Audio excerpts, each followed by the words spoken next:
दोस्तों आज की इस वीडियो में मैं दो रियल स्टोरी और एक अर्बन लेजेंड से जुड़ी कहानी को आप लोगों के साथ शेयर करने वाला हूं। वीडियो शुरू करने से पहले मैं बताना चाहता हूं कि अगर आपके पास भी ऐसी कोई स्टोरी या एक्सपीरियंस है तो आप भी हमें हमारे जीमेल आईडी पर जरूर सेंड करें और वीडियो अच्छा लगे तो वीडियो को प्लीज़ लाइक करें, चैनल को हमारे सब्सक्राइब कर लें क्योंकि मैं ऐसे ही सच्ची घटना से जुड़ी कहानी को आप लोगों के लिए लाता रहता हूँ। तो बढ़ते हैं आज की कहानी की ओर। दोस्तों पहली स्टोरी जापान के एक अर्बन लेजेंड कुचिसाकी ओना की है। दोस्तों ये अर्बन लेजेंड एक कहानी पर बना है और इस कहानी के मुताबिक एक औरत जिसका नाम कुचिसाकी था वो जापान के एक छोटे से गांव में रहती थी। दोस्तों कुचिसाकी का पति एक समुराई योद्धा था। दिखने में खूबसूरत कुचिसाकी अपने गांव में बहुत मशहूर थी, लेकिन शादीशुदा होने के बावजूद कुचिसाकी को एक दूसरे व्यक्ति के साथ प्रेम संबंध था और जब इस बारे में कुचिसाकी के पति को पता चला तो वो बहुत ही ज्यादा क्रोधित हो गया था और उसने गुस्से में कुचिसाकी के सुंदर चेहरे पर अपनी तलवार से वार कर दिया। उस तलवार का वार इतना ज्यादा जोरदार था कि कुचिसाकी का चेहरा दो हिस्सों में बट गया। फिर कुचिसाकी के पति ने उससे सवाल करते हुए पूछा, अब तुझे कौन खूबसूरत कहेगा? और फिर उस हादसे के बाद कुचिसाकी ने आत्महत्या कर ली। लेकिन ये कहानी यहीं खत्म नहीं होती है। करीब 800 साल बाद उसकी आत्मा वापस लौट आई। सन 1980 और 90 के दशक में कई लोगों का उस आत्मा से पाला पड़ा था और उनमें से जो लोग जिंदा बच गए थे उन लोगों का कहना है कि एक औरत जापान के सुनसान गलियों में मास्क पहनकर भटकती है और वो किसी भी राह चलते व्यक्ति से दो सवाल पूछती है, जिसमें से पहला सवाल है कि क्या मैं तुझे खूबसूरत दिखती हूँ? और उस औरत के चेहरे पर मास्क होने के कारण उसके सुंदर आंख देखकर कोई भी जवाब हाँ में दे देता है, जिसके बाद वो औरत चेहरे पर से मास्क हटाकर अपना भयानक रूप दिखाते हुए दूसरा सवाल पूछती है कि क्या मैं तुझे अब भी खूबसूरत दिखाई देती हूँ? उस औरत का कटा हुआ जख्मी चेहरा देखकर अगर आपका जवाब ना हुआ तो वो औरत अपने पास मौजूद कैंची से आपके शरीर पर वार करके आपको जान से मार देगी।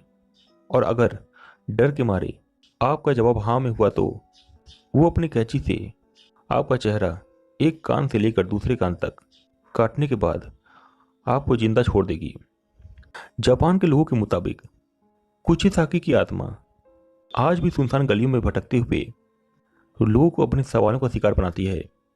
दोस्तों दूसरी स्टोरी एक रियल स्टोरी है जिसे हमारे जीमेल आईडी पे आयशा ने भेजी है।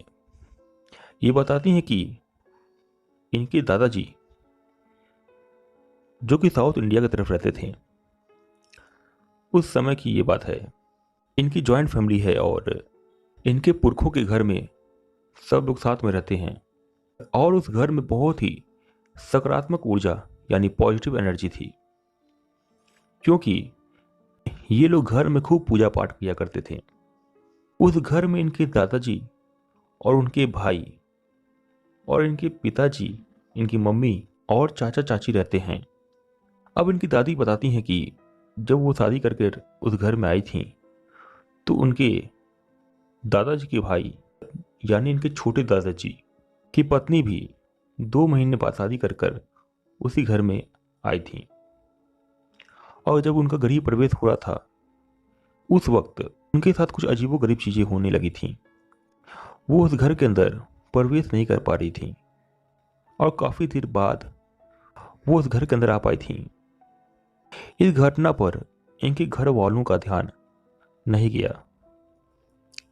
उन्हें लगा कि हो सकता है कि नई दुल्हन होने के नाते ये शर्म के मारे ऐसा कर रही हैं। कुछ दिन तक तो वो सबसे ज्यादा बातें नहीं किया करती थी। इनके दादाजी और इनके भाई दोनों लोगों को काम की वजह से शहर से दूर जाना पड़ा था और जब ये दोनों लोग बाहर चले गए थे तो अगले दिन इनकी पत्नी जो नई दुल्हन थी वो बहुत ही गुस्से में थीं और उनको बहुत तेज से भूख लगी थी। खाने में इडली बना था जो कि लगभग 15 लोगों के खाने के लिए बना था। उसे इन्होंने थोड़ा थोड़ा कर कर पूरा अकेले ही खा लिया था। और दोपहर में फिर से इन्होंने खाने की मांग की। इनकी दादी ये देखकर चौंक गई थी कि अभी इसने 15 लोगों का खाना अकेले खा लिया है, फिर भी इसकी भूख शांत नहीं हो रही है। खाना ना मिलने पर उस नई दुल्हन को गुस्सा आ रहा था। तभी उसकी आवाज में इनकी दादी को बदलाव महसूस हुआ। वो मर्दों की तरह बीच बीच में बोल रही थी और ये भी बोल रही थी कि मुझे छोड़ दो। अब इनके परिवार के लोगों ने मिलकर उस औरत को कमरे में बंद कर दिया और इनके दादाजी के जो पिताजी थे उन्होंने सबसे बोला कि इसको कोई खोलेगा नहीं जब तक मैं वापस ना आ जाऊं।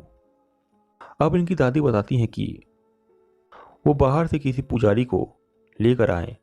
उसने उस लड़की को बाहर निकालकर घर के बीच में ले आया और उसे सवाल जवाब करना शुरू कर दिया। शुरू में तो वो सवालों का जवाब नहीं दे रही थी, लेकिन थोड़ी देर बाद उसने बताया कि मेरा नाम शारदा नहीं है। पुजारी ने पूछा, अगर तुम्हारा नाम शारदा नहीं है तो तुम कौन हो और क्या चाहते हो? तो उसने बताया कि मैं इस लड़की के साथ तब से जुड़ा हूं जब ये 16 साल की थी। ये मेरे सामने से जा रही थी और ये मुझे बहुत अच्छी लगी। तभी से मैंने अपना कब्जा इस पर कर लिया था। किसी को पता नहीं चलता था कि मैं कब आता था और कब चला जाता था, लेकिन जब से ये शादी कर इस घर के अंदर आई है तब से मुझे बहुत परेशानी हो रही है। पुजारी ने उसकी सारी बात सुनने के बाद उससे बोला कि तुम इसे छोड़ क्यों नहीं देते? उसने जवाब दिया कि मैं इसे नहीं छोड़ूंगा और मैं बहुत ही भूखा हूं। इस तरह की बहस शुरू होने के बाद पुजारी ने कुछ पढ़ना शुरू कर दिया। तब उसने कुछ चीज़ों की मांग की जिसके बाद वो उस लड़की को छोड़ देगा और उन चीज़ों में कुछ खाने की चीज़ें थीं और शराब थी। अब वो सारा सामान लाया गया और उस औरत के सामने रख दिया गया। उस औरत ने खाना शुरू किया और शराब की बोतल उठाकर पीते हुए वो बाहर दरवाजे की ओर भागी और दरवाजे के पास जाकर बेहोश होकर गिर पड़ी। जब उसे उठाया गया तो उसे पता नहीं था कि वो कहाँ है और उसके साथ क्या हुआ था, लेकिन उसके बाद से वो शारीरिक रूप से बहुत ही कमज़ोर हो गई थी और अक्सर फिर वो बीमार ही रहा करती थी। तो दोस्तों, ये थी आयशा की स्टोरी, जिन्होंने अपनी छोटी दादी के साथ हुए एक रहस्यमय घटना के बारे में हम लोगों के साथ शेयर किया। दोस्तों, अगली स्टोरी सूर्यांश की है, जो कि अपने दादाजी के साथ हुए एक रहस्यमय घटना को हम लोगों के साथ शेयर किए हैं। ये बताते हैं कि जब इनके दादाजी जवान थे तो अपने दोस्तों के साथ खूब घूमा फिरा करते थे। इनके दोस्तों में से एक दोस्त के पास मोटरसाइकिल थी। इनके दादाजी को तो मोटरसाइकिल चलाने नहीं आती थी, लेकिन इनके दोस्त जिसके पास वो मोटरसाइकिल थी उसके साथ ये लोग खूब घुमा करते थे। तो ये बताते हैं कि एक दिन की बात है, जब वो अपने एक दोस्त से मिलने के लिए उसके गांव गए थे, तब उस वक्त उससे मिलने बात करते हुए कब शाम हो गई इन लोगों को पता नहीं चला। शाम हो गई थी और इनके दादाजी को घर वापस भी आना था। और जब वो घर वापस आने के लिए निकलने लगे तो इनके दोस्त ने बोला कि शाम ज़्यादा हो गई है तो आज तुम यहीं रुक जाओ और कल सुबह तुम लोग अपने घर चले जाना, क्योंकि रात के समय निकलना ठीक नहीं है, इसलिए तुम लोग आज यहीं रुक जाओ। इनके दादाजी ने जवाब दिया कि तुम परेशान ना हो, हम दो लोग हैं और रास्ते में हम लोगों को कुछ होगा नहीं। और ये दोनों लोग बाइक स्टार्ट करके वापस आने लगे। मेन रोड से जाते समय आगे जाने पर उस रोड को आगे से बंद कर दिया गया था, क्योंकि रोड पर मरम्मत का काम चल रहा था। इनके दादाजी ने बाइक से उतरकर पूछा कि साहब, आगे जाने का रास्ता तो आप लोगों ने बंद कर दिया है, लेकिन हम लोग को अपने घर जाना है तो हम लोग कैसे जाएं? उस रोड पर मरम्मत का काम करने वाले एक कर्मचारी ने उनसे कहा कि इस रोड के बगल से जो कच्चा रास्ता जा रहा है वो आप लोगों को आगे निकाल देगा। अब इनके दोस्त और इनके दादाजी बाइक स्टार्ट करके उस कच्ची रोड पर आगे बढ़ने लगे। कुछ दूर तक उस रोड पर आगे चलने के बाद आगे एक जंगल पड़ता था जो थोड़ी दूर तक था। और जब इनके दादाजी और इनका दोस्त उस जंगल वाले रास्ते से आगे बढ़ रहे थे कि तभी इनके दादाजी को ऐसा महसूस हुआ कि पीछे से इनके कंधे पर किसी ने हाथ रखा है। उन्होंने पीछे मुड़कर देखा तो उन्हें एक औरत खड़ी दिखाई पड़ी जो इन्हें बुला रही थी। ये देखकर ये इतने ज़्यादा डर गए कि डर के मारे कोई बोलने की कोशिश कर रहे थे लेकिन बोल नहीं पा रहे थे। इनका दोस्त जो कि बाइक चला रहा था उसने इनसे पूछा कि क्या हुआ, तो इनके दादाजी ने बोला कि तुम जल्दी से जल्दी इस रोड को पार करो। और रास्ते को पार करने के बाद इनके दादाजी ने अपने दोस्त से कहा कि बगल में मेरे रिश्तेदार का गांव है, हम लोग वहाँ चलते हैं। और फिर वहाँ जाने के बाद इनके दोस्त ने इनके दादाजी से कहा कि अगर तुमको रात में रुकना ही था तो तुम वहीं क्यों नहीं रुक गए, इतनी दूर तक आने का क्या मतलब था। तब उनके दादाजी ने उनके साथ रास्ते में हुई घटना के बारे में अपने दोस्त से सब कुछ बताया। ये सुनने के बाद उनका दोस्त भी बहुत डर गया था और अगले दिन इनके दादाजी और उनके दोस्त दोनों की तबीयत बहुत ही ज़्यादा खराब हो गई थी। तो दोस्तों ये थी सूर्यांश की स्टोरी, जिन्होंने अपने दादाजी के साथ हुई एक रहस्यमय घटना को हम लोगों के साथ शेयर किया। Thank you so much Suryansh for sharing your story. दोस्तों अगर आपके पास भी ऐसी कोई स्टोरी या एक्सपीरियंस है तो आप भी हमें हमारे जीमेल आईडी पर जरूर सेंड करें। और वीडियो अच्छा लगे तो वीडियो को प्लीज़ लाइक करें, चैनल को हमें सब्सक्राइब कर लें। तब तक के लिए मिलते हैं नेक्स्ट वीडियो में। Thank you so much for watching.